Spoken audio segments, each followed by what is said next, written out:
always give my phone.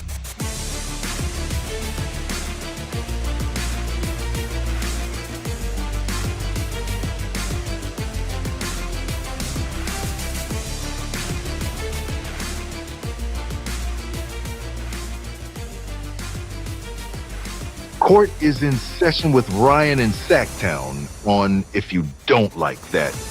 Now, Ryan in Sacktown. Oh, must be Ryno.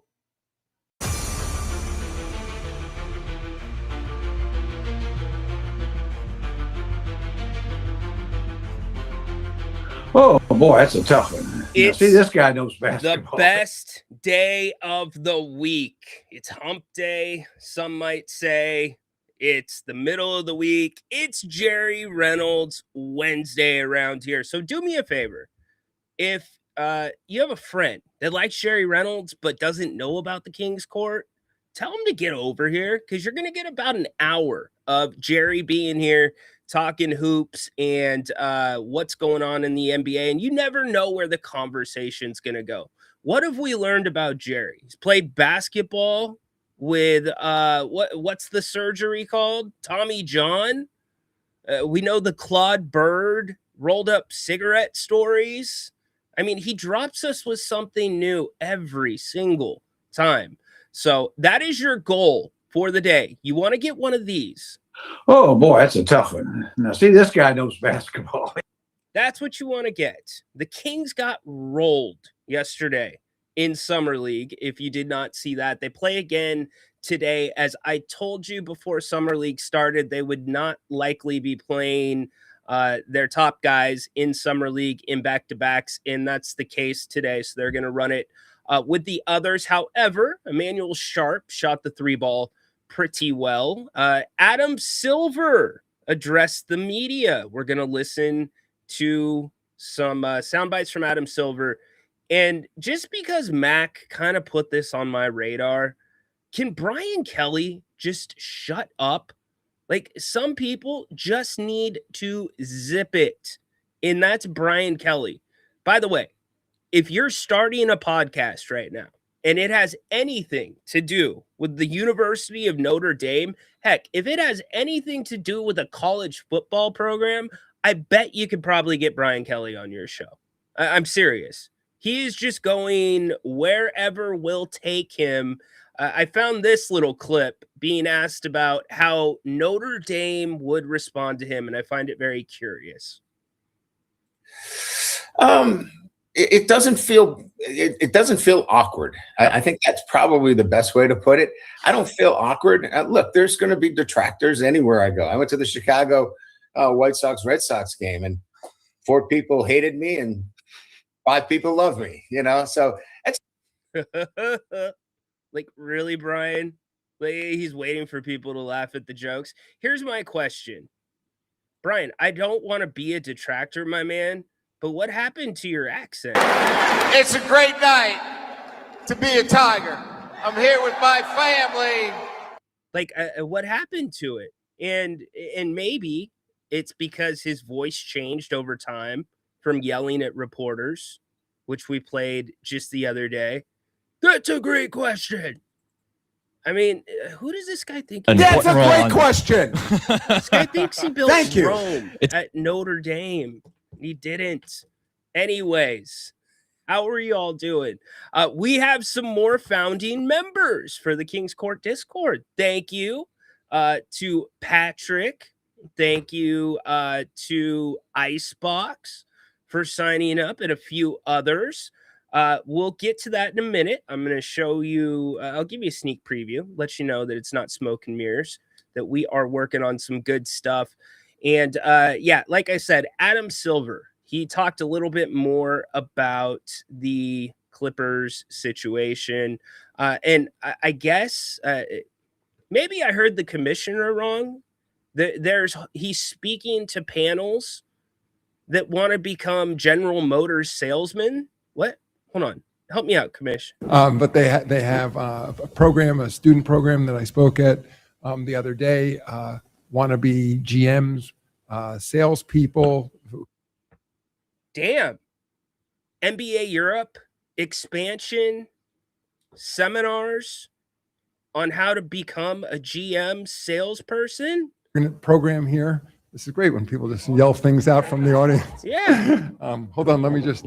But they have a program, a student program that I spoke at the other day. Want to be GMs, salespeople. Very interesting. Look, the NBA. What's Adam Silver say? It's not a league. It's a brand. It's a lifestyle.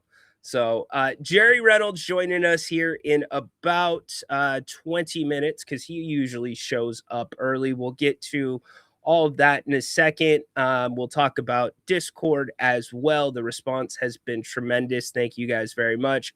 Let's check in with all of you, see what's going on. Icebox, what's up? How did the dress up like a cow event go? It went really well, actually. It's funny. It's funny that you ask that. My son came up with a really cute outfit. I had to wear a cow mask to get my free meal. You know what was awkward about it? The kid has now decided that, you know what, like it happens in like a snap of the fingers where it's, you know what, I only want the Happy Meals. I want the kids' meals, even though, you know, he can eat more than that. And then all of a sudden you snap your fingers and we're into adult meals. So I had to order the kids' meal for my wife because kids could get a kids' meal free. And then I got him his adult meal, and then I got a free 3-piece chicken tender, which he ended up eating like at least one of them. But it was fun. Shout out to Chick-fil-A. That was a cool little promotion. It was cool seeing the youth get out and do their thing. And the only thing I could think about, though, was because it was from 7 a.m. to 7 p.m. And I'm thinking, how bent would you be if you showed up at like 7:01 dressed like cows and you can't get free Chick-fil-A? That would have been rough. Baki's in the house. What's up, brother? Thank you. Hope everything's going good in Serbia. We have a final for the World Cup. It's going to be Argentina and Spain. How about that? I was wrong about England. So, and my guess would be once that game plays itself out, you will probably get some more decisions in the NBA because there's certain things I've said I am not talking about anymore until they happen. Baki, what time is it in Serbia? Love that you're checking in from there. What's up, Flores? Messi is the GOAT. He's a good player. He's a damn good player. Pressure does not get to that man. It just does not. Down a goal with 20 minutes and score 2 to win the match. Incredible. Yeah. You know what? This is a great question, and it's so fair. Deborah, you're spot on. Who's Brian Kelly? Like, who does he think he is? You'd think he's like up there with Vince Lombardi, Nick Saban, the greats, Steve Spurrier of college football. He's not. He's a clown. He's a fraud. Can't stand the guy. Go away. Please go away. Yes, very good game. Believe that the JR quote is tough question. This guy knows basketball. That was from Dirk. I think, you know what? That was probably a Dirk quote. You're not wrong. I've gotten more than a few of those in the past. And don't think I'm beyond clipping those and putting them in my sound drops because it's still not lost on me that I can have a very good conversation with Jerry Reynolds. Now, let's be fair. Jerry Reynolds could make a broomstick, have a very good conversation with him. But, you know, it's Jerry. Hey, you remember this guy? I turned you on to him. Somebody tipped me off on this, too. What up, Caniacs? I got a question. Are y'all pumped up the for Carolina BIC Conference Finals? Who does these little songs me too. So let's about the sound the Carolina siren teams for these hurricanes. And he ends up throwing out like Monopoly money. I guess the guy went on America's Got Talent. Good for him. He's killing it, man. I don't think he made it through, but good job. Good job by him. So, all right. Hump day, yes, indeed. Favorite day of the week, yes, indeed. Athena, what's up? Jerry Reynolds, Wednesday, that's right. Hey, you know what? I'm going to meet you in the middle here. Start putting your questions in at about 25 after. Okay. 25 after. That's when I want to see your questions. If anybody can get that out of Jerry today, I will give you a free founders membership to the first season, King season of the King's Court Discord. Okay? Comes with a t-shirt and everything. If you can get, that's a great question. And who knows? It might not even be about basketball. Could he still coach in the NBA? Yes. Would he want to coach in the NBA? No. Basketball IQ does not go away. It only gets better. And one thing about Jerry, which I think he's hinted at here on the show in the past, he does not like to fly. He does not like to fly whatsoever. So that would be a problem. And with basketball schedule, you can't exactly do the John Madden and take the bus around the country. Wes, what is the starting five day one? I'm going to say Acuff, Levine, Keegan, Precious, and Domas. That's where I'm going. That's the thing about Doug and the bigs. It just seems like there's a hesitancy, and I understand from a defensive side of the basketball why there's a hesitancy to play him and Max, Sabonis and Max together. But offensively, that's probably your most creative lineup if you put Keegan, Max, and Domas together. But then your front line, you're going to ask Keegan Murray to cover for 4 players defensively. It's a big ask. It's a huge ask. Not sure that that's going to happen. So yeah, the Kings lost yesterday, 115-83. They play today against Boston, 5:00 in Vegas. Their chances of winning Summer League probably not going to happen. My guess is Acuff, Max, those guys start to wind down. Neek starts to wind down a little bit. Dylan starts to wind down. I know some of the other top picks are packing it in for the summer. AJ is done with the Wizards. They have seen enough from him. So we'll see if the Kings start pulling back on who they put on to the basketball court. We've talked a lot about this over the last couple days, over the last 4 or 5 days. The Clippers investigation yesterday, we talked about how The Athletic had a source saying there may be a secondary sponsor that Kawhi Leonard did not report and expenses that the Clippers paid on his behalf that were never reimbursed. So the Board of Governors met in Vegas yesterday. Adam Silver obviously oversees those meetings. Mickey Arison is now going to be the president of the Board of Governors or whatever. He's the lead governor of the owners. But Adam Silver was asked yesterday about the investigation. Here's what he had to say.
Something stinks here. I'm sorry. It just does. I get you can't make the law firm go faster, but if you are an independent party to the investigation, hear me out here, because you don't want a conflict of interest, right? How is the NBA getting leaks from the law firm that's doing the investigation? That should be one package sealed up together with a bow on it that you sit down and read as a group if you're the NBA. It should all be hitting you at one time. So I am still not convinced that they don't have at least an idea of some of these findings and are trying to figure out appropriate punishment. Now, most of the punishment will be to the Clippers. The CBA is pretty clear on what the NBA can do. Now, as for Kawhi, let's not get into that just yet because it's a little bit more narrow. I'm not sure that there's as much recourse there, but I'm not. This was just bad all around. The NBA should not have allowed those teams to announce the trade. Number one, they should have put a stop to it right there. And Adam's trying to cover his feet. And the GMs for both teams. You know what? No, the GM for the Raptors. How does not go through your mind? And if you're the GM for the Clippers, you're like, oh, dude, let's go. I'm pulling the wool over their eyes. Speaking of the Raptors, DeMar wants to play there. I don't think that would be a bad spot for him to land. So we can listen to a little bit more of Adam Silver as we go. If you notice to the left, I'm showing you what's going on Discord. We are in the process of building out. If you've not been here this week, something that many of you have asked for is a different environment, something a little more intimate where we can have watch parties, we can get together, we can do stuff a little less formal, just kind of hang out, talk basketball. We can have exclusive guests on there where they're not on the record coming onto a show that's going to be posted on YouTube and every podcast platform that you can think of. And as I thought about it more, and I continue to go through a little bit of a reinvention process, which, I credit my guy Jim Rome a lot for some of his indirect mentorship through his podcast, The Reinvention Project. I said, you know what? Let's go for it. We're doing it. So I announced earlier this week that the Kings Court Discord is launching soon for the 26-27 NBA season. It's going to be members only, and it is going to be a monthly subscription. By the way, sponsored by Bennett's. Huge thanks to Brian and the team over at Bennett's Restaurants. Check them out, bennettsrestaurants.com. 3 locations here in the greater Sacramento area. Here's my offer to you. Over the next week and a half, because we're already halfway through this week, I'm offering you the entire season plus a Founders t-shirt and a Founders title on Discord. Your role on the channel will say Founder for $20 if you want to get in early. Thank you to all those that have gotten in early already. There's the Venmo link. There's the PayPal link if you would like to donate and become a founder for the Discord. What will happen is I'll respond to you on there. I'm going to get your mailing address. I'm going to get your email address. I'm going to remind you to sign up for Discord. And shortly, once the channel is all the way complete and ready to launch, we will send you out your invite to join the members only Discord. So $20 going through the end of next week will get you the entire season, one-time payment, and a Kings Court Discord t-shirt compliments of Bennett Restaurants. Thank you to everybody that's already signed up. You see the names below: Icebox, Patrick. We've got Joanne. We've got Tristan that kicked everything off. We've got BJ. So a ton of you all. So I really appreciate you. So make sure you give it a consideration, because it's going to be a place where I kind of go at times. I might just start the Discord, because I got off the phone with somebody that, made me think about something going on with the Kings. I might hop on Discord live from a game. You don't know what it's going to be. So get in there. We'll do watch parties, like I said, and we're going to have exclusive guests as well that will come on, and you'll be able to really just chop it up with them like you're in a group. So that's pretty cool. Discord's a fun platform. So hopefully you can join us on there. Would love to have you. And if you don't sign up in the next week and a half, no worries. You can sign up when we launch. But it is going to be a monthly membership to do so. So thanks to all of you that have already become founding members. Like I said, really appreciate it. Oh, you couldn't hear Adam Silver. No sound, no sound, no sound, no sound. Okay, let me fix that. I got you. My bad. Hold on. Let's get that fixed. So he's talking about the Clippers investigation. I know what I need to do. Look, now I'm doing a haunted horse, right? Like, oh, I know what I need to do now. Oh, my computer. Oh, but I plugged this in and I moved that and I didn't do this. Okay, now we should be good. Let's see if we can get Adam Silver's comments. Jeez. Vision for what Las Vegas basketball could look like now, not just the major facilities, but the number. Yeah. Hey, Adam, Mike Borkenoff with The Athletic. Hi, Mike. I want to just ask you that the length of the aspiration Kawhi Clippers investigation became an issue recently with the pause trade to the Raptors. Now in the 11th month, when do you anticipate the league, not the investigation just ending, but the league making an announcement on the results, and if there are punishments of any sort, or if there are not punishments of any sort? What is your timeline for when that becomes something you release publicly and let everyone know? My timeline remains this summer. Mike, as you know, I am not conducting the investigation, nor is the league office. That's being conducted by the Wachtell law firm, independent of the league. Of course, as I've said previously, we all have an interest in wrapping this up. And I think I most recently said in an interview that I'm hopeful that it will wrap up this summer. So that would continue to be the goal here. And I just want to clarify, so everyone understands, the league did not pause the trade.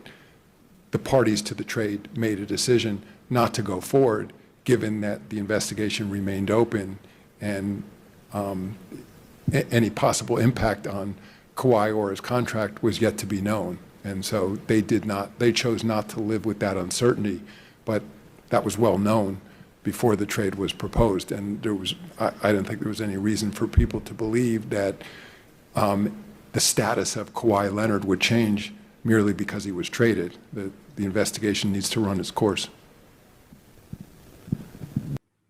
I'm not buying it. Not buying it. Get your questions for Jerry in. One thing I do want to talk about before Jerry gets in here, it really pissed me off and it bugged me. It bugged me a lot, and it's not surprising. So I don't know why I'm upset. But the NBA or ESPN, who slighted Max Reynolds all season last year, honorable mention when it comes to being in the rookie sophomore game or the rising star game. Honorable mention for all rookie team, even though he was 3 votes away from being first team all rookie. They came out with their 26-27 NBA season most interesting sophomores to watch. I really think Max probably should be on that list. No. Carter Bryant, such chalk. Igor Demon, really? It's just, I'm starting to lose respect for some of the writers here. Derek Queen, Ace Bailey, and then the rest. Cedric Coward, VJ Edgecombe, you can guess the rest. It's a joke that Max is not on that list. It's an absolute joke. Look at, even with the coverage on ESPN, how much Doris Burke and everybody else is slobbering over what Max has done. And Max still has a long ways to go. but the fact that he is coachable and the fact that he is able to adjust and willing to adjust certain things and do it quickly, it's invaluable. Some NBA players, they won't do that. And I showed yesterday how Max's shot has changed a little bit, his three-point shot, which is going to be huge, I think. I think it's going to really help the team out. And that's not an easy thing to undertake. Ryno is off the list because he was not a lottery pick like the other guys.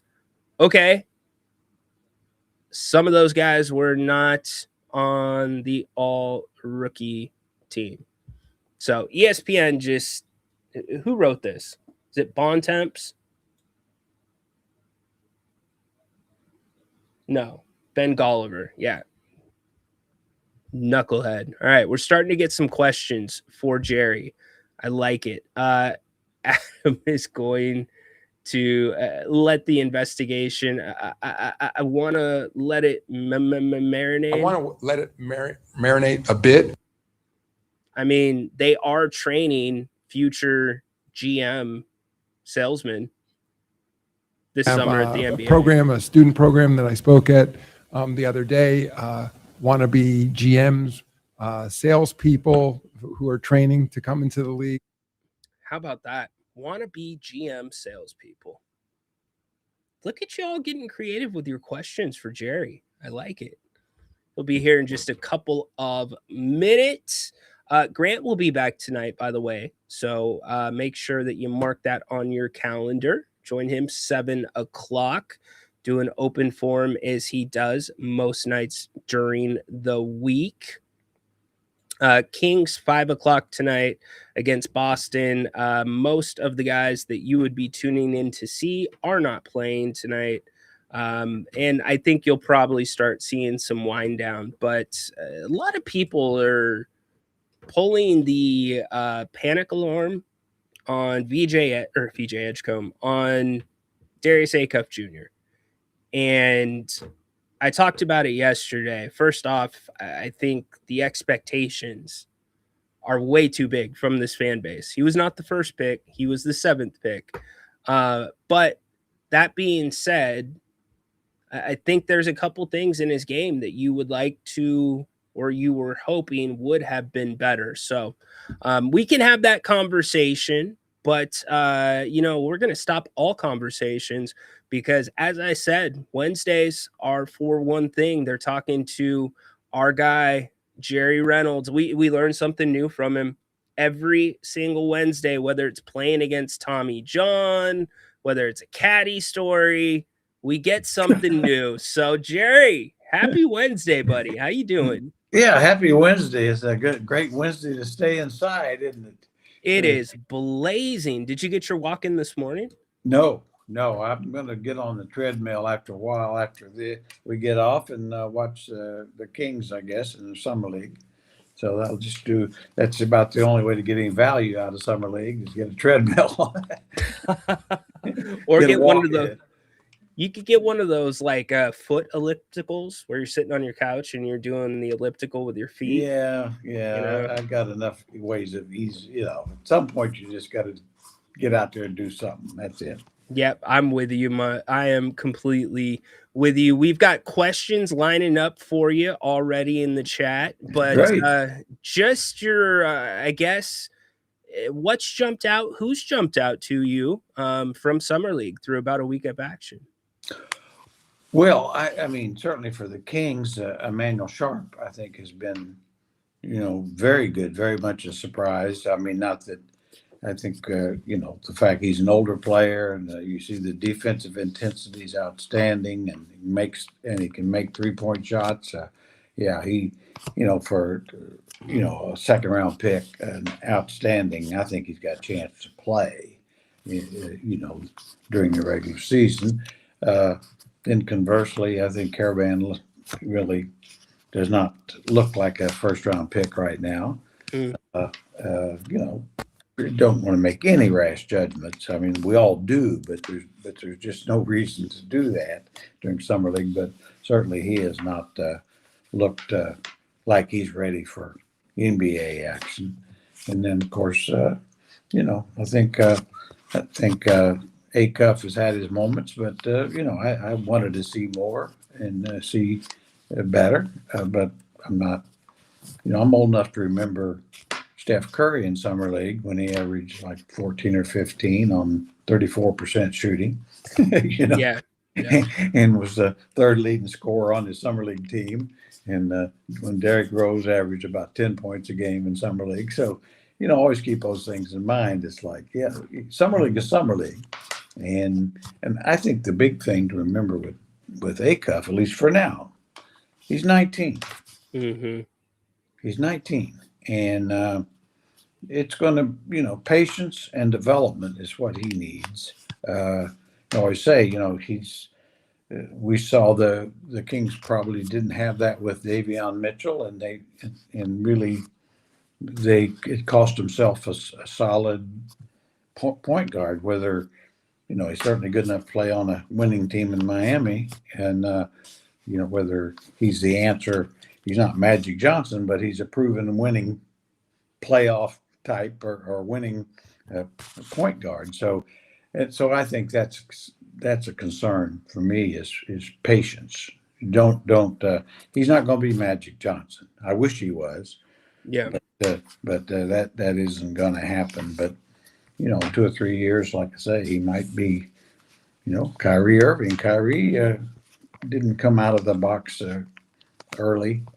First 20 games or so in the league, he had a tough time, and I think we talked about it last time. I remember Isaiah Thomas just killing him. Yep. You told them that. But, within 20, 30 games, then you start to see it. So patience is a virtue. I will say that. And, hopefully he's the kind of kid that understands he needs to get better and will. By the way, I think the most impressive guard in the summer league that I've seen is second round pick from Arkansas, Malik Thomas. Yeah, he's had a couple of big games. Oh, some big games. I mean, big time shot maker. I mean, it's like, we're already given Darren Peterson. He's the next Kobe. But, the truth is, and I think he can be terrific. But, I mean, just when you really cut it down, I mean, he's shot 33% on twos and 30% on threes and had more turnovers and assists. That doesn't, so I think even with him, you better pump the brakes here. It doesn't mean, because I thought, that just watching the guys, I think of all the guards that were lottery guys, actually, I think Braden Burries might have been the most productive so far.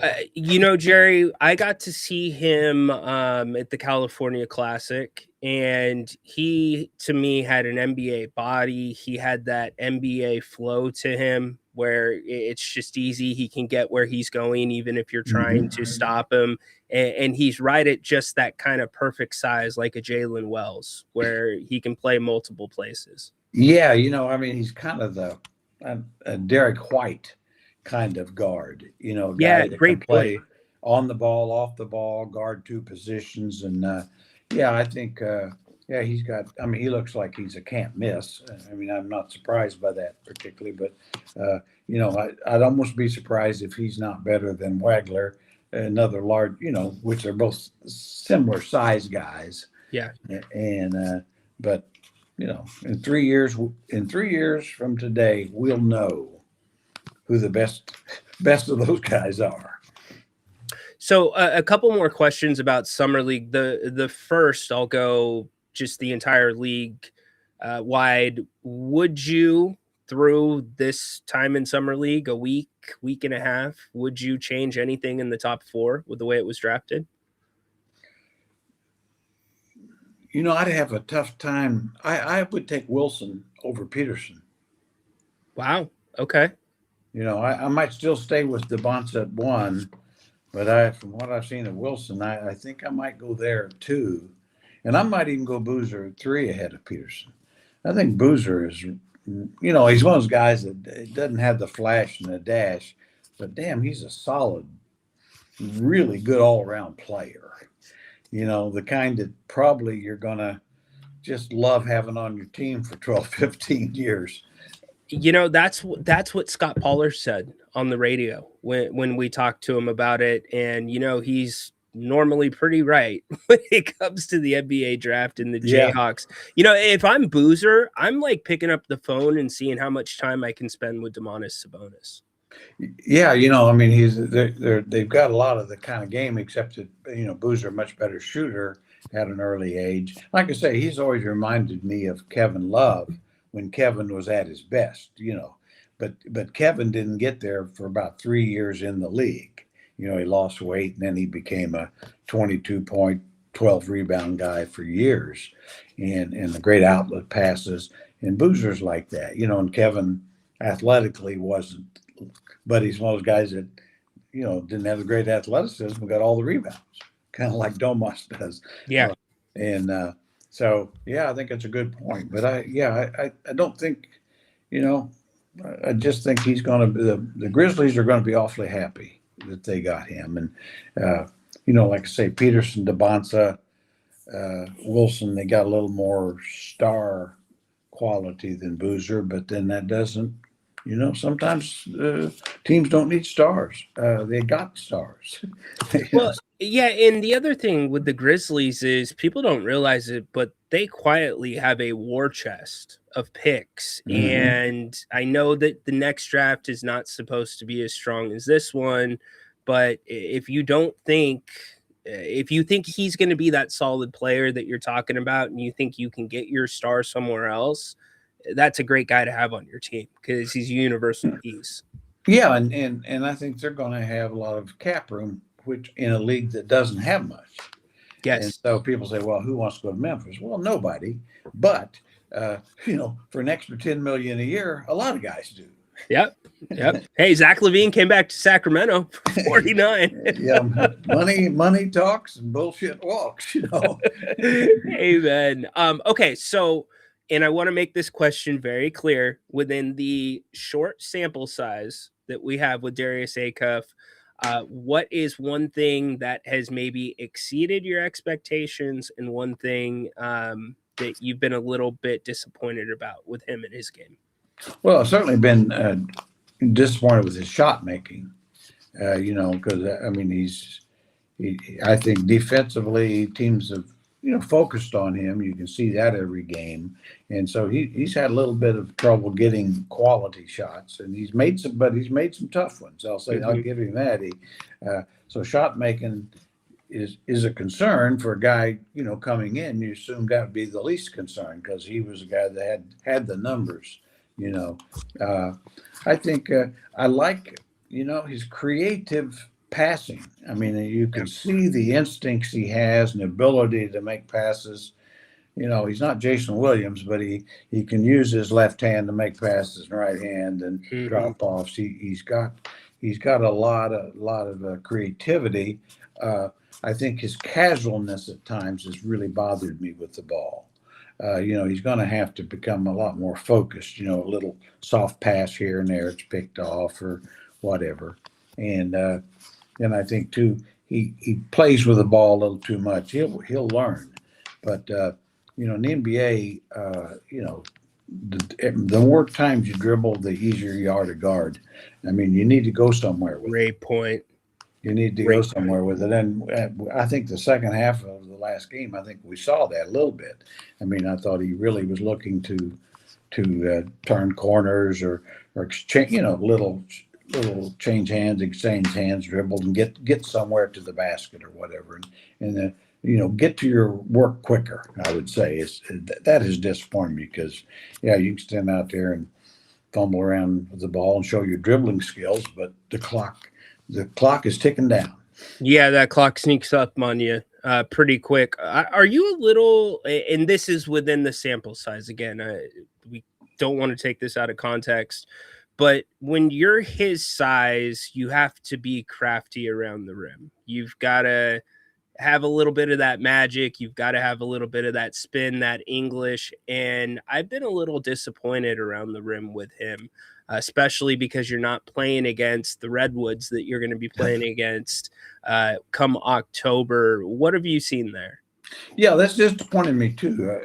Ryan. I mean, I thought in college watching him, he's able to finish so well, Mm-hmm. but we haven't seen that in the league, and maybe that's good, because he's got blocked several times, and certainly challenged at the rim.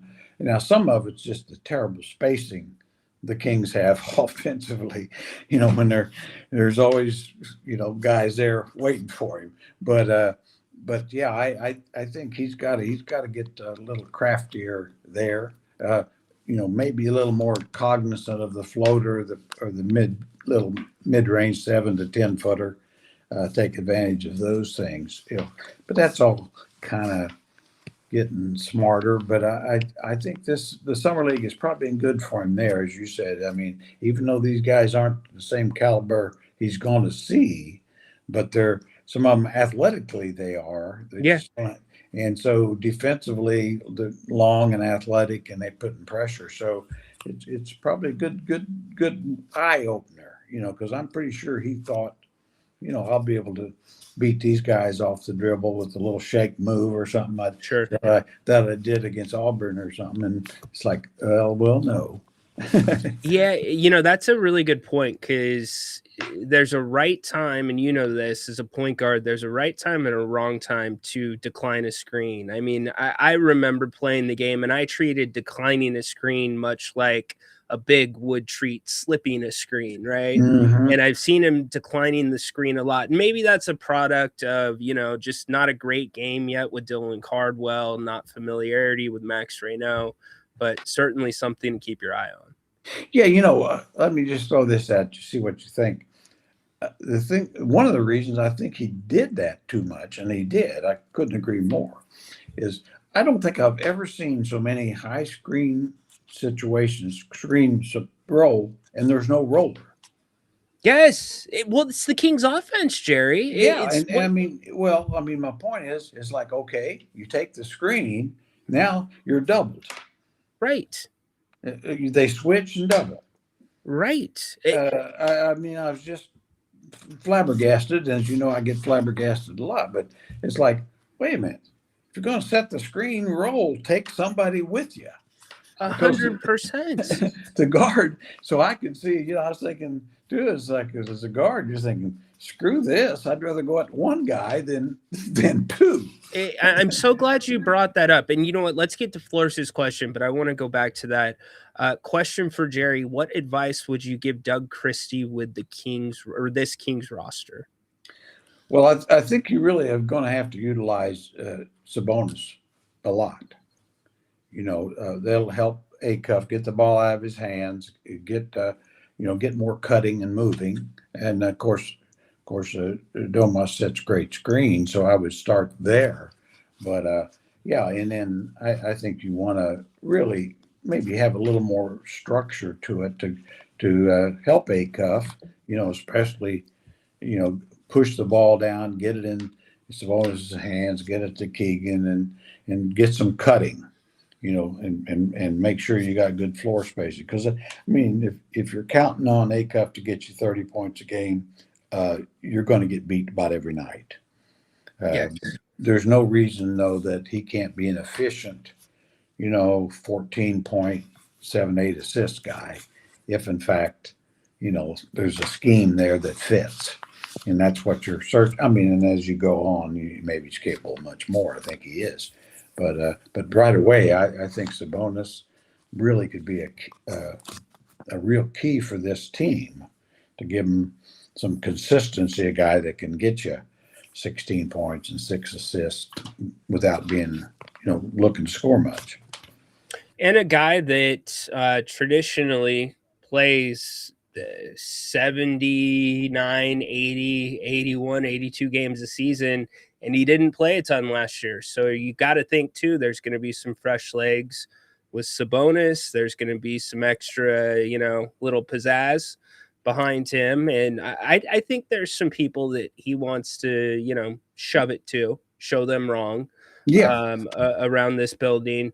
But to Flores' point and to your point, because you've talked about the offense that you'd love to see them run with the bigs coming up to the elbows, I'm not one to put too much into the offense that you install with a group of guys that only a handful will be with the team either in Stockton or in Sacramento come October. But I do get concerned when it's the exact same offense that we saw last season that did not work at all. And that's what's happening, to your point, where you're not getting the roller because they're parking Cardwell on the wing, 3-point wing, and they're parking another big on the other 3-point wing, and they're just doing DHOs and running around. Yeah. That can't work. You can't do that. They did it last season, and it got you 22 wins. Yeah, it's really, I mean, as you notice, there were times in the Nets, I thought, kind of knew what the Kings would do by it because they played them before. And you just saw it kind of going around the circle, semicircle, the ball. Yes. And it's like, instead of, Maxime Reynolds might as well have been invisible. Yes. Now, it's not saying he doesn't deserve some credit for poor play, but he it's like you got a guy that can score down low, get him down low and get him the ball. Yep. But I'd say that's frustrated me, to be honest. I think the Summer League offense has really not been good at all. So you and I were texting a couple of nights ago, and I bounced something off you about Max. It looks like he has changed his shooting form when it comes to his 3-point shot and probably his jump shot in general. He looks like he's got a little bit more of a base. He's put on some weight. Jerry, how big of a deal? Like, can you explain to everybody? Because that's not always easy to approach a player and say, hey, we're going to tweak your shot, even though you've been doing it and it got you to the NBA. What's that say about Max and his work ethic and coachability? Excuse me, I'll tell you, it says that he's a very, very smart person, and you can't solve a problem until you admit you have one. And I think that, it starts there. And then, to realize that, if I want to shoot the 3 ball, my technique has got to get better.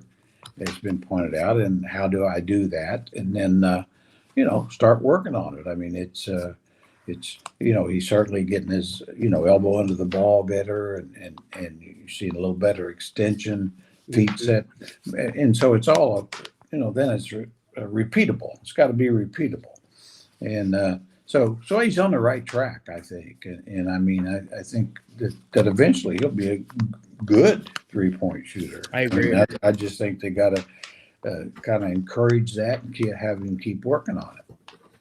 I agree. I have a feeling we're going to learn something new about you here. Like maybe you raced in the Indy 500, but since Jerry was born in French Lick, Indiana, have you ever been to the Indy 500? I have one time back in the early 60s when kind of A.J. Foyt was one of my heroes. And I don't think he didn't win, but that was the only time I went to race. I used to go to the qualifying a good bit. And back in those days, I know a lot of young people wouldn't be able to understand this, but qualifying, the first couple of days of qualifying would draw 200,000 or 300,000 fans. That was a big. Now it's Indy. It's just not what it once was. But yeah, that was that was must see. That's bucket list kind of stuff. And the roar of the crowd and the engines and the whole bit. And the danger of it. But Indy 500. Yeah, you bet I went. You don't know what 200, 300 miles an hour looks like until you see it. Yeah. And the open wheel like that and the dangers of it because the wheels get together and, it's a wonder, I don't know. It's much safer than it used to be back when I was a kid in the early 60s.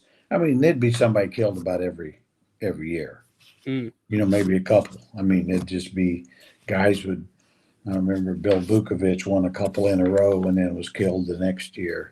They've really, to their credit, have made the racetrack safer. The cars are much safer.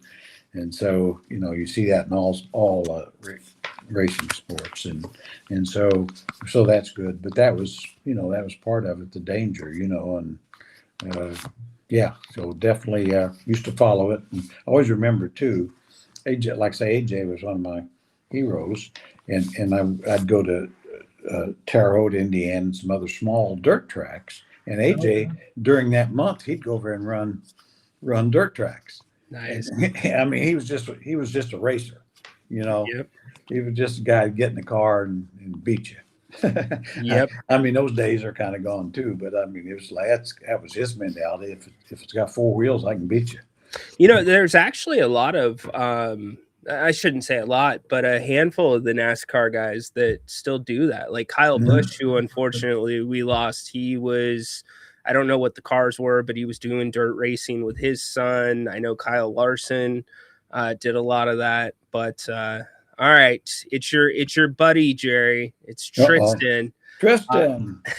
Jerry, with your old background or old caddy background, who would you rather caddy for at Tahoe? Curry, who you might help win, or Charles for 18 holes of comedy, or someone else?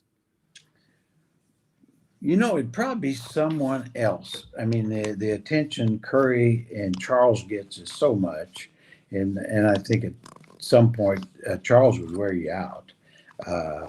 But I mean, he's really a nice guy. Of course, Curry's great. I mean, they're both just really top of the line people, considering who their fame and all. But you know, for me, I think I'd almost probably have more fun caddying for somebody like Marty Fish or John Smoltz, guys who, you know, Joe Pavelski, guys who are really in the running to win, more so than Curry is too. But yeah, I'd like to be in the mix but not be, you know, with a little less attention, but be in the mix. Sure.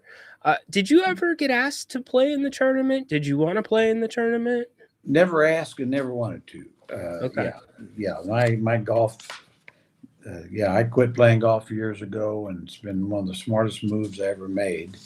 You know, I grew up around it. You know, you're a playing and everything, but yes, for you know, I wasn't mentally mature enough for golf. Still aren't.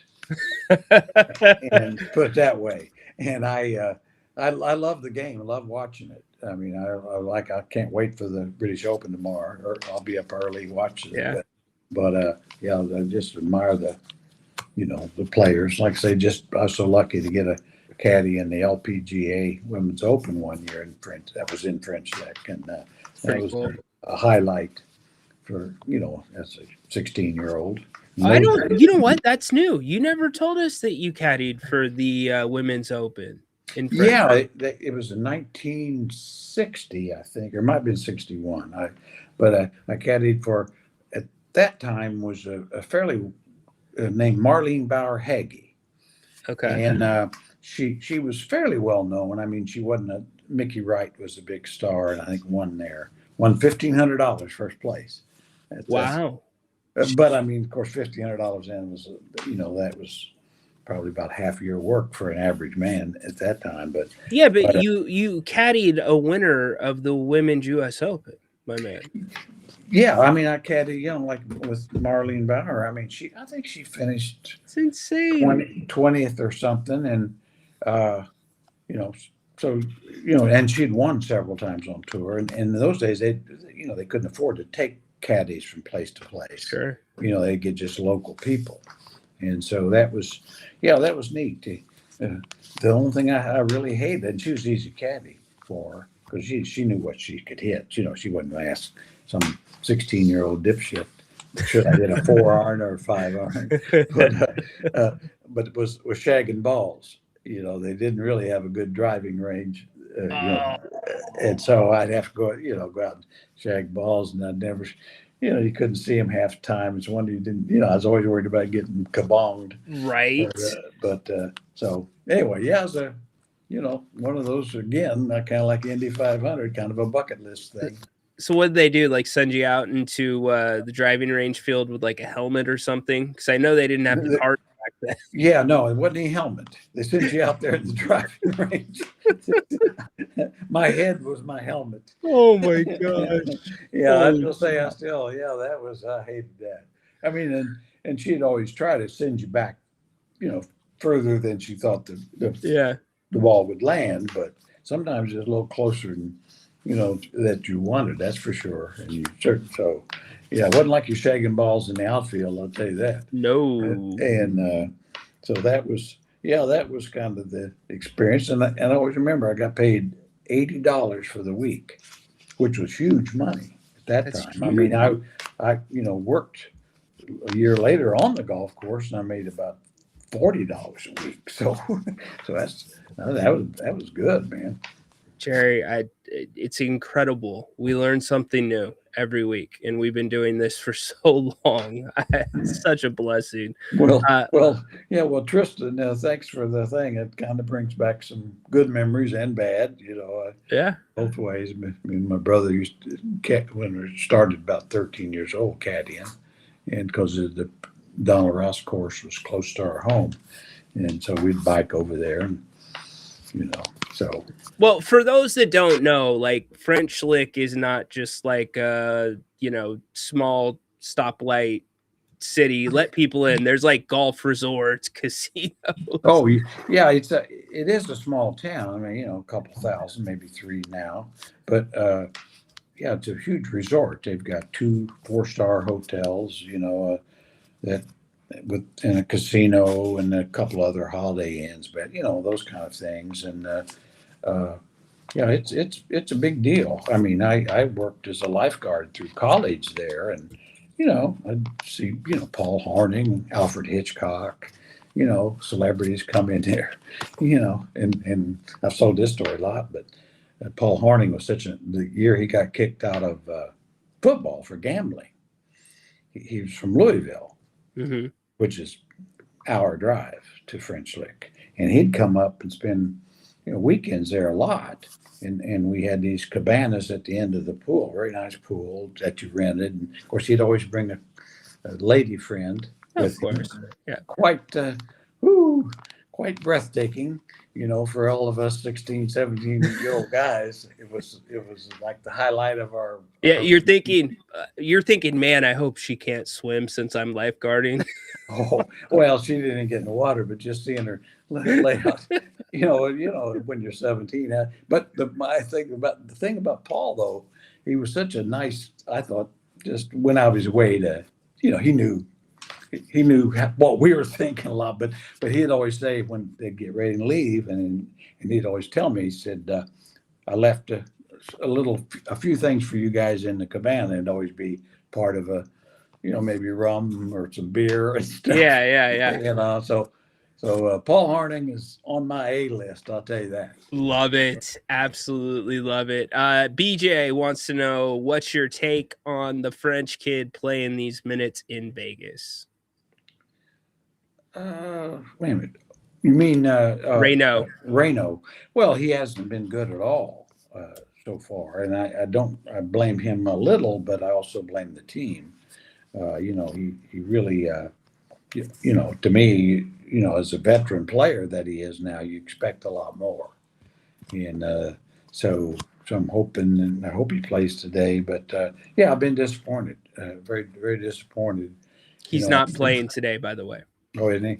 Yeah, I mean, he had such a good rookie year. I really fully expected him to come in and, be a 20-10 guy easy in every game or more. And so, yeah, I think that as much, I'm probably more disappointed with the veterans, the guys that played last year, than I am with Acuff or the other rookies, because, they've played 50, 60, 70 games in NBA, and you're going against a Brooklyn team that was not any good, and they're playing some of their veteran guys, and I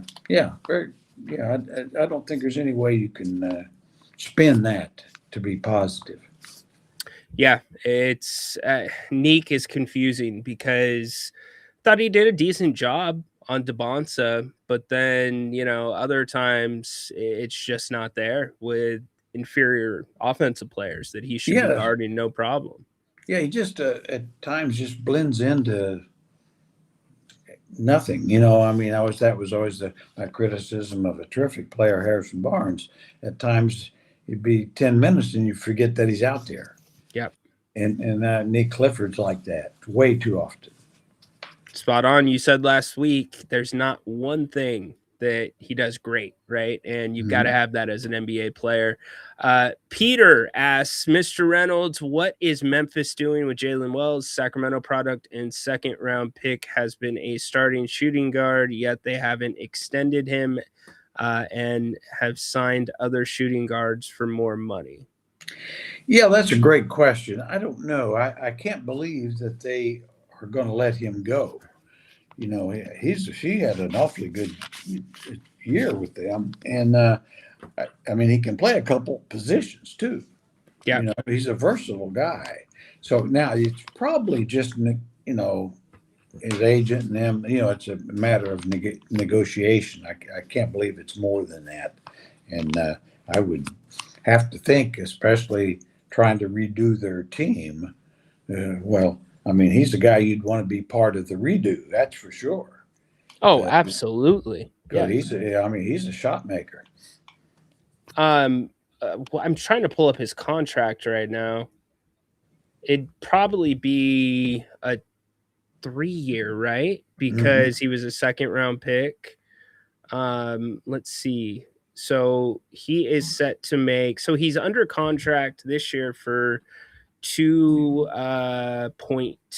2.3, and then next year is a team option. So really, if I'm Memphis, it's not a big deal yet, right? Jalen wants the extension, but yeah, they don't feel under any pressure, and it may be to his advantage. If I were his agent, I mean, the caliber player he is, at some point, certainly as a restricted free agent, which he eventually will get to, you could go out and check the market, or just take the qualifying at some point and play it out. But if I'm Memphis with that situation, I'd probably start worrying about it next year at this time. Spot on.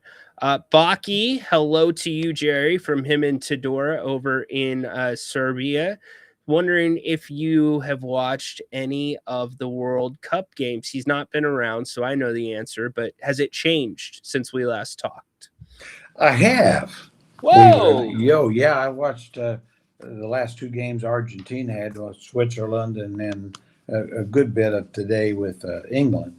And so what else did I watch? Yeah, that's about the only 2 games I'm a big Messi fan.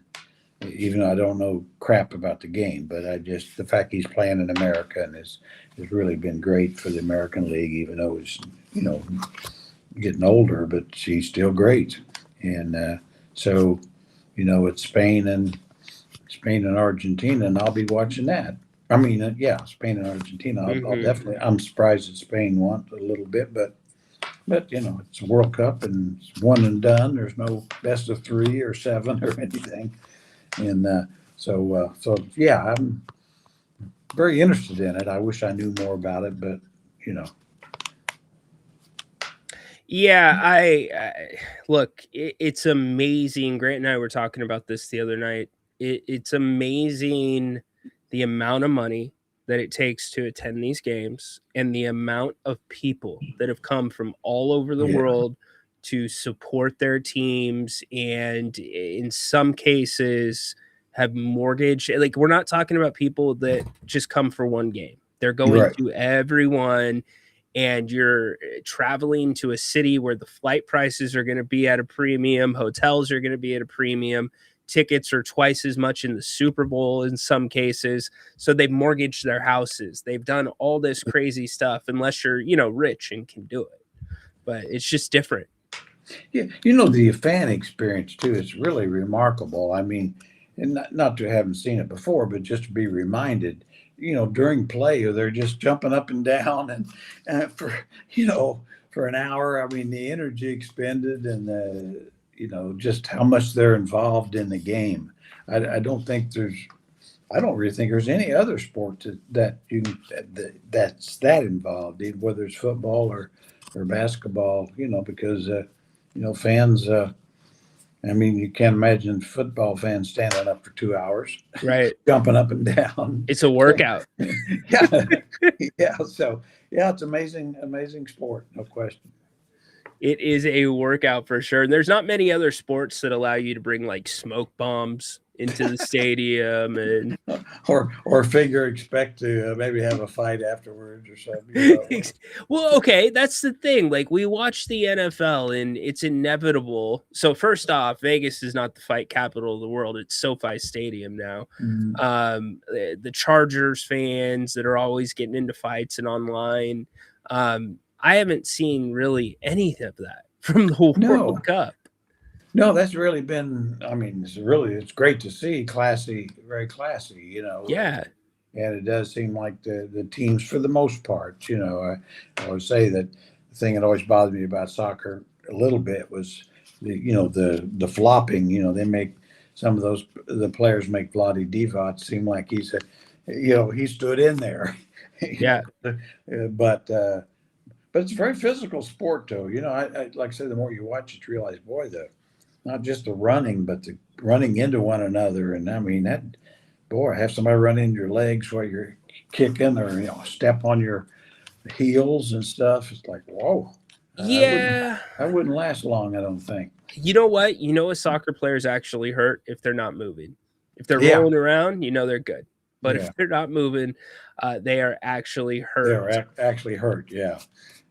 Patrick, still blown away that you hooped it up with Tommy John. By the way, look, Peter, I see what you're putting in about Jalen Wells' contract.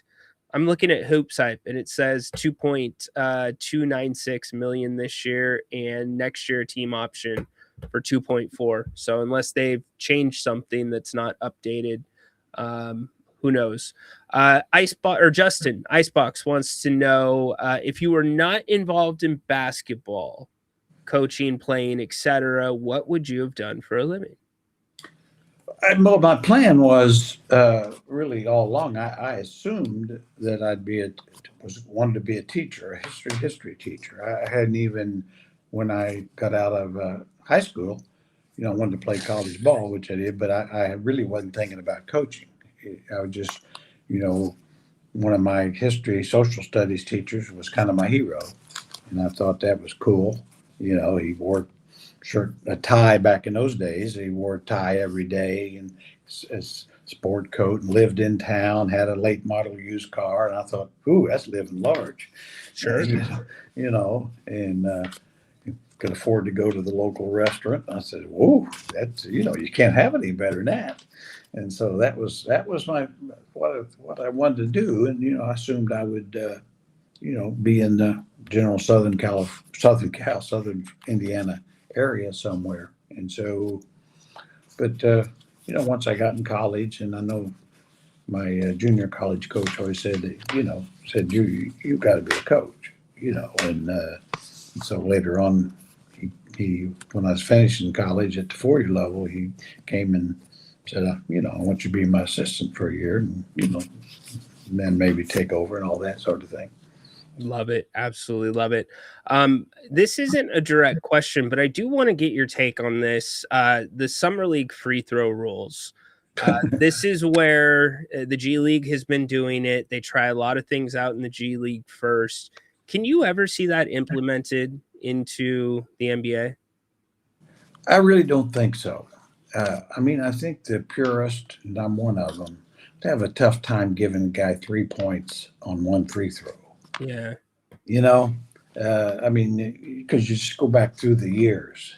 I like the fact it's quicker. I like that. But if you want to speed the game up, eliminate one timeout for each team.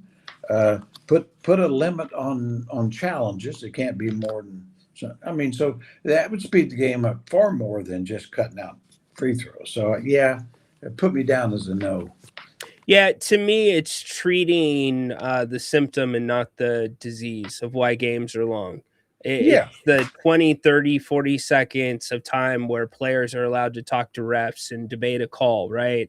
It's long challenges. It's stuff like that really drags you out. So until you fix those things, I don't need you to mess with the free throws. I'm a purist in that sense as well. And then what do you do with the record books too, Jerry? That's exactly it. I just think that would really really create some issues. And I just wouldn't want to see that. And like I say, I can get the idea of speeding the game up a little bit. I think we'd all appreciate that. But I've always said, the teams don't need as many timeouts as they get. They don't. I mean, they use them just so they don't lose them. Exactly. And if each team had one less, they would adjust. It's not, it's not basically to have call a timeout and some of them are mandatory. And, as you know, coaches have a conference meeting and usually the time they get done, the players have already talked to one another and they go out to get ready to play. Yeah.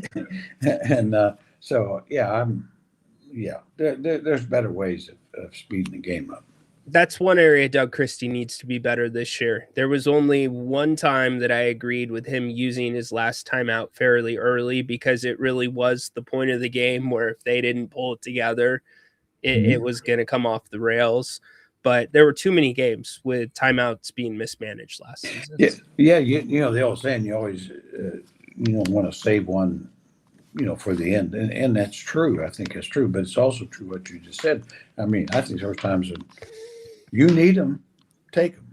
I mean, it's like, well, yeah, if your team is getting blown out and you want to stop a run, well, saving a timeout for the end of the game isn't going to help you. Now, you wish you'd saved it. That happens. But I just think if you feel, as a coach, you feel like, man, I need a timeout. And my team needs a timeout. I don't know what's going to happen, but what's happening ain't good. Yep. We better take a timeout, see if we can't straighten it out. Yep. Jerry joining us for just a couple more minutes. One thing I want to bounce this off you because we have not talked. I don't think we've talked about this. Correct me if I'm wrong. This whole situation with the NBA investigation and Kawhi Leonard and the Clippers, it's been ongoing for a while. Jerry, how do we get to a point where two teams can agree to the trade and then 10 days later say, oh, well, you know what? We're going to wait for the Kawhi report to come out because we don't want to be liable for any time missed. I understand the NBA can't push the law firm any quicker, but the Toronto GM, what are you thinking? Are you not realizing that's not on the table or that's still on the table? Two, NBA, hey guys, probably shouldn't announce this until this walk me through this. What are you thinking? Is there just a little bit of mud on everybody's face? Oh, I think so. I mean, this has been, this situation's been out there since September. Yeah. And, and I think that, of course, I was watching pardon the interruption a while ago, and their thinking was, that it seems like there might be even more stuff being uncovered. Right. But all that being said, then they need to get to it. There's no reason to allow this trade if in fact there's going to be a long suspension. If you're a Toronto GM, you're not going to want to do it, right. And it wouldn't be fair. And certainly, so at some point, I think, without saying, I would allege that there's been clear violations, and there needs to be punishments, severe punishments to Ballmer and the Clippers, and then pretty severe ones to Kawhi, because he and his agent, uncle, whatever, they knew what they're doing step by step. So, I think if you're gonna, this is circumventing the cap. It's serious stuff. What's because this question came up as a player, you have an agent, and I know the uncle that you're talking about, Kawhi's recently hired somebody else. Is there any scenario that the agent's not vetting things correctly and Kawhi has no idea about it and he's not getting all the information, or is that argument possibly feasible on Kawhi's behalf? Well, it could be, but I'd say I'd put that down the list pretty much. First of all, to be an agent in the NBA, you have to, be vetted and go through the process and all that. So that's the kind of thing, certainly getting if in fact, and that you're getting a 7 or 8 million years for doing nothing that has nothing to do, in addition to your contract. I mean, it'd be hard for an agent to say, "Oh, geez, I didn't know that was not legal." Yeah. And so yeah, I don't. I mean, I think there is a history of this guy trying to do things that where other teams, whether it be the Spurs or the Raptors before, just wouldn't do them. Yeah, you're right. You're right. And so yeah, it's too bad. I mean, really, because Kawhi's a great player, and you want to see him play. And I'd like to see the trade go through because Toronto could be a contender, and then plus get him out of the West, which is good. But I really think that for the good of the league, there needs to be some severe penalties for all parties involved. What would be an appropriate penalty for something like this? I've heard, death penalty where Ballmer cannot own the team anymore. I've heard, maximum fine, taking away first round picks. Where do you kind of see it falling? Well, certainly with Ballmer, money hurts him the least. Right. Not that you shouldn't fine him money, but I would say the first round picks going forward would be one. I think that he'd be, he's not allowed to be in the building for any games for at least a year, if not two. Okay. That sort of thing. I mean, he has to personally, he is the head of the snake, so to speak. And then with Kawhi, I'm not sure. I certainly think he should be suspended for a period. I don't know how long, and fined. Some people have said, disavow his contract, which that's a possibility too. But he just signed another one. Yeah. So I don't know what the best. I think probably suspending him games and fines would probably, do it. I mean, because not that he's innocent. He might be the most innocent of all the people involved. It's so hard for me because I have been lucky enough to be around Kawhi at times. San Diego State product, the program down at San Diego State keeps a really tight family. And it's just so counter Kawhi. Like Kawhi to me, and I haven't seen Kawhi in probably 6 or 7 years now, but that's just not Kawhi.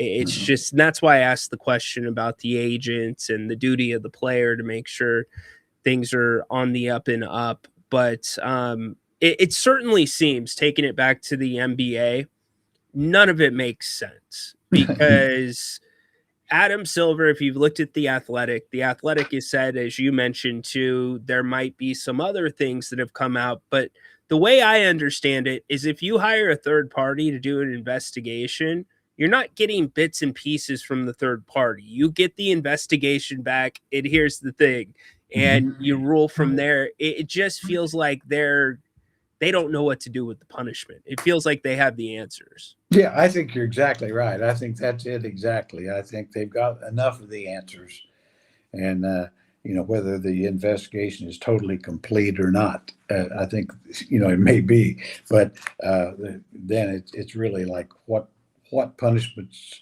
really would make sense for everybody involved. And like I say, I think if they're not the Kawhi's innocent because he isn't, but I think he'd be the least person to know what he was doing was wrong. He'd be the last on the list. Yeah, that's a great way to say it. It's like a lot of us when you're younger, you're trusting, people, whether it's lawyers or people you invest in money with, things like that. You're counting on them knowing what's right and the rules and things like that. And sometimes you find out they might know the rules, but they're not following them. Yeah, or they're defrauding you. How many of those stories have we seen? Well, yeah, exactly. And so we don't know. And would that surprise you if some of that was going on? It wouldn't totally surprise me if this extra payments that to Kawhi wasn't getting to Kawhi. Wow. So you're spot on. I could see that as well. I had never even considered that. Insane.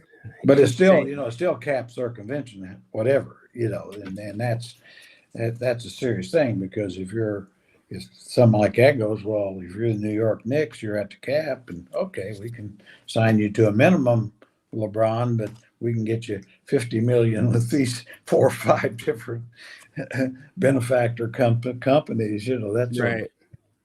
Well, it's the college playbook. That's Yeah. what it is, right? It's right now with the NIL. Well, schools can only pay up to 23 million to athletes, but hey, we've got so and so Ford, who's a big donor to the program. They've got a $10 million sponsorship for you. It's Well, I've always thought too that it's like be some of those places. Not that I mean, I know how they've always cheated at a smaller level. Yeah. But they could easily say, well, yeah, we're putting $5 million a year into our men's lacrosse team. Well, they might be putting $1 million in there, and the other 4 is to the quarterback. Yep. Very good point. So yeah, it's I mean, really the college thing's worse than the pros. So I mean, there's more. Of course, you really aren't broken rules, because there are no rules hardly. What's more broken, the NIL and the NCAA or the WNBA? The most broken? Yeah. Who's more broken right now? I think the college game, I do. Because they're on a path financially that only a few can follow. Mm-hmm.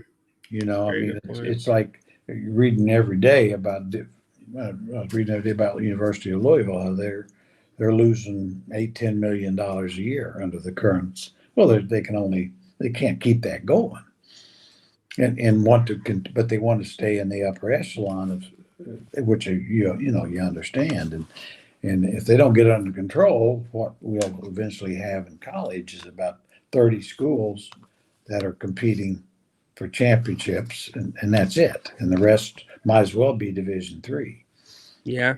Very true. Very true. Well, hey, stay cool, please. Put some sunscreen on. Like, I can't imagine your garage being that much cooler than outside, my man. Well, I'm staying inside. I'm going to stay inside. Okay.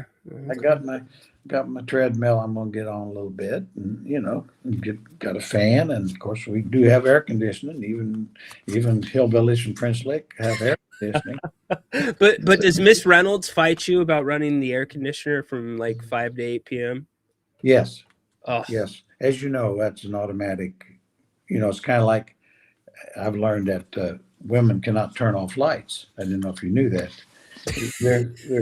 They can turn them on. They just can't turn them off.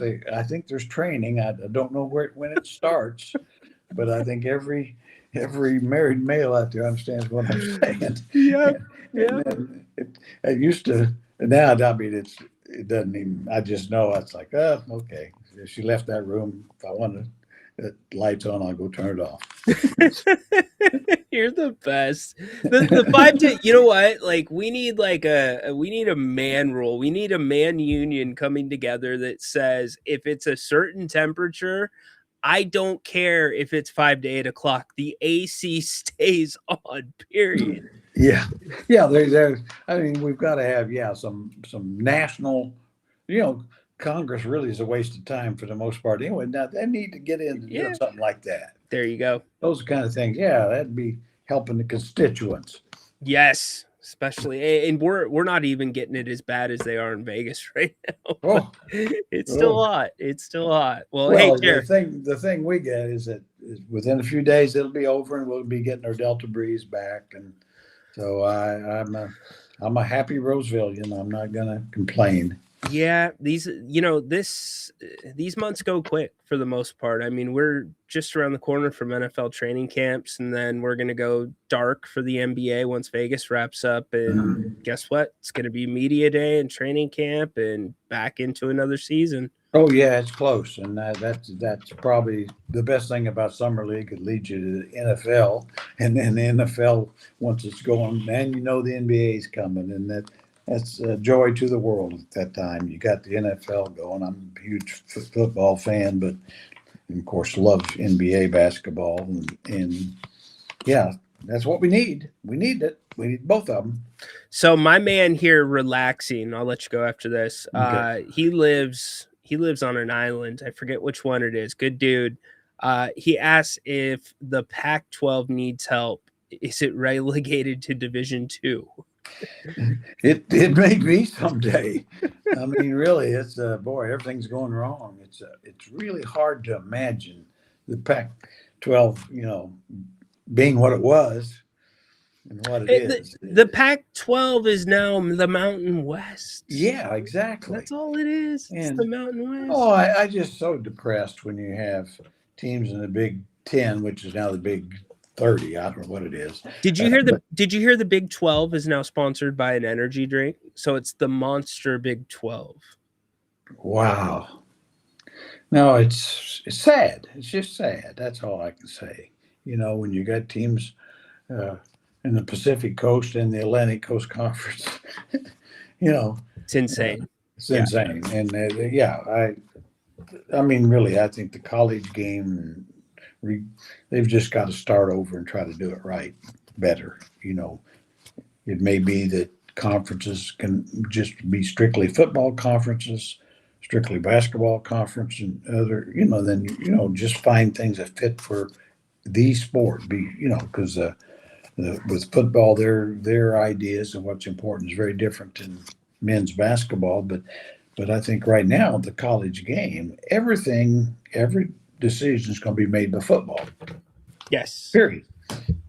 You also need to get rid of the NCAA. They are basically a property manager, and they are an event planner. They plan the NCAA tournament, and they have no form of punishing anymore, setting rules. They waste money on frivolous, expensive investigations.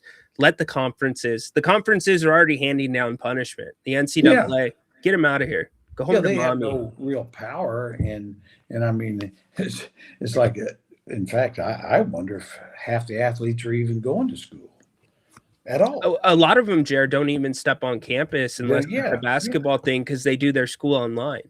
Or somebody does it online, and good point. Yeah, and so I think the whole thing is clearly a sham. I got to tell you a story about the NCAA reminds me now. When I was coaching in junior college, we had the NJCAA, and of course, you had rules about recruiting and eligibility and all that. But the thing I found out early on was the only way you could get in trouble was to turn yourself in, because I wasn't the smartest knife in the drawer, but I forgot, they have no investigative arm, so unless you called them up and said, hey, I broke this rule and that rule. And I wasn't really inclined to do that, and I knew that all my peers were the same boat. I mean, not that we were cheating much, because you didn't have hardly enough money just to have a program, but in eligibility and things, I think there were a lot of things stretched. But I thought that was always, like the NJCAA. We've got all of our rules. It's like, but you don't have anybody to enforce them. So unless you're going to indict yourself, you're pretty safe. I guess they adopted the golf rules, right? Yeah. And with golfers, they'll do the honorable thing that us basketball coaches not so much. Sometimes we like to go 75 and 70. That's all right. We're not going 90, right, Jer? Exactly. That's exactly the way it has to be. All right, bud, I got to get you out. We are so lucky to get you every week. Thank you for joining us. I hope you have a great rest of the week. Stay cool, and we'll catch up. Thanks, and I really appreciate the good questions. Really a lot of fun, and bring them on, more of them. As you know, I may not know much, but I can bullshit my way through some of it. So hey, you know what? You can't bullshit a bullshitter. So no, they love you. All right, buddy. I appreciate you. Have a great one. Stay cool. Take care. See you next week. See you next week. Best day of the week. Hands down, best day of the week. You never know where we are going to go. Peter, I believe, that's a great question. Peter, you get a free year on the King's Court Discord when it launches and a t-shirt. I'm a man of my word. A lot of topics covered there. I like it. I like it. Also, what I like, don't forget, Grant, he's going to be here at 7 o'clock tonight. Wait, wrong category. Okay, now we're just changing the backgrounds all over the place. Let's get that back to where it was. There we go. Grant will be back 7 o'clock tonight. Kings play 5 o'clock. The guys are not playing. Max, Neek, also obviously Darius Acuff. So that is in the books as well. Also, as I've been talking about throughout the show and over this last week, we announced that we are launching the King's Court Discord. It is coming to start mid-August, and we are going to be doing a more intimate, on top of what we do here, atmosphere, where we're going to do some watch parties, which y'all have asked for. We're going to do digital watch parties. You'll be able to see how I watch a basketball game, be able to talk through what's going on. We're going to have monthly get-togethers and also special guests, where it's going to be in a more intimate forum. We will be doing a membership, though, for the Discord, but I am offering you for the next week and a half, thanks to Bennett's. Go thank Brian Bennett and the team over at bennettsrestaurants.com. $20, Venmo, PayPal, whatever works best for you, will get you the entire 26-27 season and a King's Court Discord founders shirt. We'll get those mailed out when the channel launches. So big thanks to Brian. If you have not already joined, and to everybody who has already joined, thank you very much. It's going to be a lot of fun. I've already got some guests lined up. If you know what, I should probably let you know what Discord is. Discord is much like kind of like a group chat room. And a lot of people use it for video games and stuff like that, but it's more of a conversation, and we're all there. I'm not just, sitting here talking to you guys. So it's something, especially with the watch parties, and some of you have wanted us to be, I'm not going to call basketball games. I'm going to be frank with you. That's not my thing, but you'll get my process, my live reaction, and hell, I might even hop on Discord while I'm at the arena.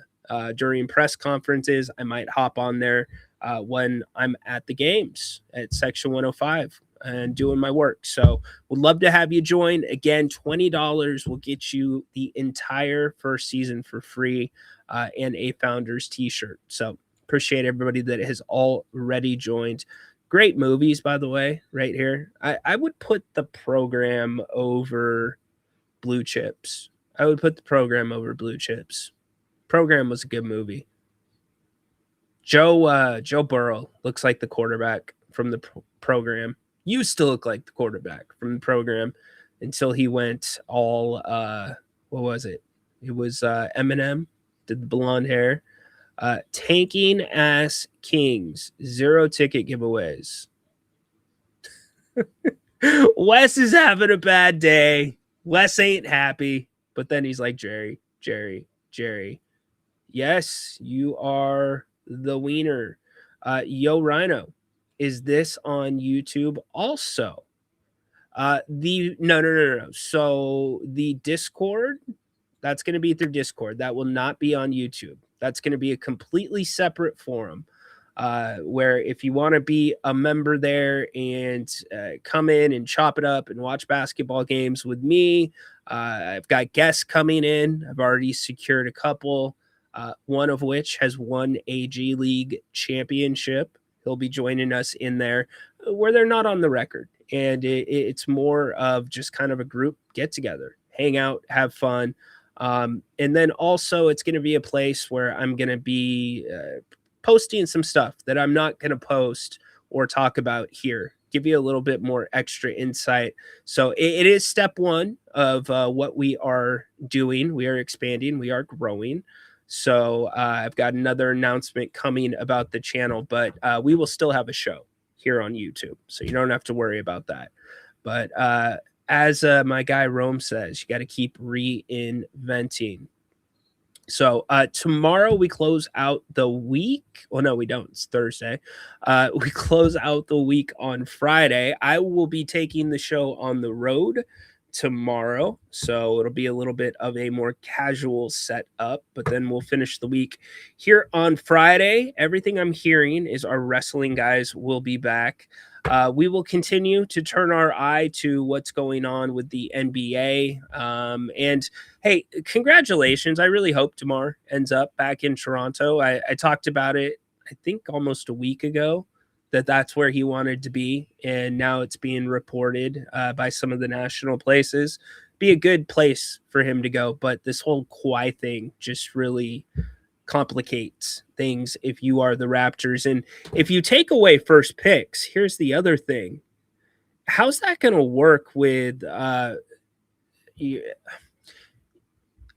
what if you've already done like trade swaps or pick swaps? What if you've traded picks to other teams? I know the deal right now for Kawhi going to Toronto involves other picks that can affect other teams because of the swaps. And it's like, well, how does Adam Silver in the NBA absolutely find a way to drop the hammer basketball wise on the picks right now without affecting other teams that were innocent of all this?